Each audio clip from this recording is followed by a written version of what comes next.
इसे राहुल गांधी की चाल कहें या राहुल गांधी की बेवकूफ़ी, क्योंकि जिस तरीके का अंदाज उनका देखने को मिल रहा है उससे साफ यही संकेत दिखाई दे रहे हैं कि वो एक बड़ा पेंतरा आजमाने के चक्कर में है। नमस्कार दोस्तों, एक बार फिर आप सभी का हमारे साथ स्वागत है और आज हम बात कर रहे हैं भारत जोड़ो यात्रा जो कि राहुल गांधी के द्वारा निकाली जा रही है। राहुल गांधी अपनी यात्रा को लगभग कई सारे राज्यों में पूरा करते हुए लगभग 3500 किलोमीटर से ज़्यादा की यात्राएं वो कर चुके हैं और थोड़े से ब्रेक के बाद एक बार फिर भारत जोड़ो यात्रा शुरू हो चुकी है। अब की बार भारत जोड़ो यात्रा राजनीतिक नज़रिए से देखा जाए तो सबसे बड़े राज्य उत्तर प्रदेश में 3 जनवरी से शुरू हुई है, लेकिन वहाँ पर उन्होंने जिस तरीके के निर्णय लिए हैं इसी को देखकर यही लगता है या तो उन्होंने कोई बेवकूफ़ी की है या वो एक नया पेंतरा यहाँ पर आजमा रहे हैं, नई चाल वो चल रहे हैं। ऐसा हम क्यों कह रहे हैं आप जानेंगे हमारे साथ इस लेटेस्ट अपडेट में, और इस वीडियो के अंदर आप जान पाएंगे कि किस तरीके से राहुल गांधी यहाँ पर अपनी चाल को चल रहे हैं या फिर अपनी एक बेवकूफ़ी को दिखा रहे हैं। हम बात कर रहे हैं भारत जोड़ो यात्रा की। उत्तर प्रदेश को लेकर भारत जोड़ो यात्रा 3 जनवरी को उत्तर प्रदेश में आ चुकी है और लगभग वो यहाँ पर 2.5 दिन रहेगी और 2.5 दिन के बाद 130 किलोमीटर की यात्रा के बाद वो यहाँ से निकल जाएगी।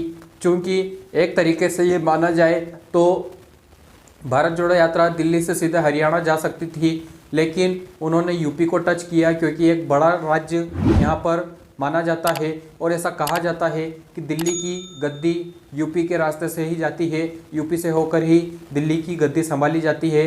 वहाँ पर जाने के लिए यूपी से गुजरना पड़ेगा, तो सबसे बड़े राज्य से गुजरने के लिए राहुल गांधी ने ये निर्णय लिया है।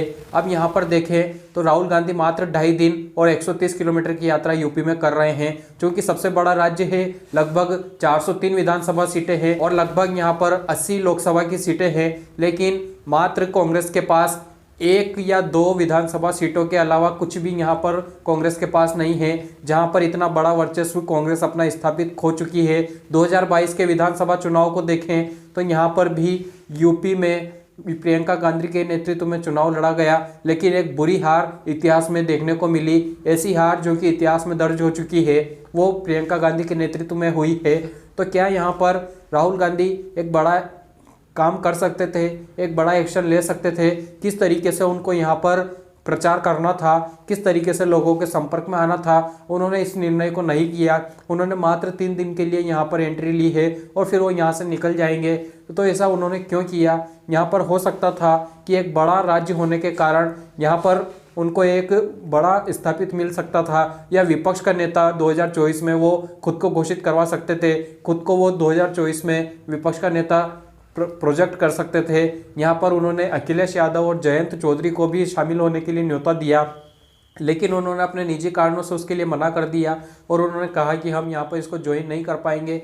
इसी के चलते 2.5 दिन में मात्र यात्रा समाप्त हो रही है और एक बड़ा राज्य जहाँ पर 2017 और 22 के चुनाव में कांग्रेस की जमानत तक जब्त हो चुकी है, वहां पर लगातार वो यहाँ पर सीटें नहीं जीत पाई है। ऐसे क्षेत्र में राहुल यात्रा को लेकर गए हैं, तो इसके क्या सियासी मायने माने जाए? इसे या तो राहुल की बेवकूफ़ी समझा जाए या फिर राहुल के एक नई चाल समझा जाए। इसको चाल नहीं कहा जा सकता, क्योंकि जिस प्रकार नरेंद्र मोदी खुद गुजरात छोड़कर यूपी में आए थे और यूपी से ही वो सांसद हैं, तब जाकर वो दिल्ली की सीट पर पहुंचे हैं और दिल्ली की गद्दी पर वो राज कर रहे हैं। तो कहीं ना कहीं राहुल गांधी को भी ये समझना चाहिए था कि एक बड़ा राज्य है और यहाँ पर बड़ा वोट बैंक कांग्रेस का है, लेकिन वो बिखर चुका है।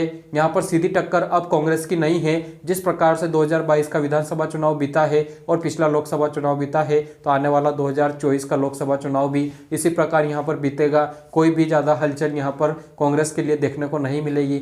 ऐसी ही अपडेट और ऐसी जानकारी हम आपके लिए लेकर आते रहते हैं। आप जुड़े रहिए हमारे साथ। वीडियो अच्छा लगता है तो लाइक कीजिए, चैनल को सब्सक्राइब कीजिए और वीडियो को भी शेयर कीजिए। धन्यवाद।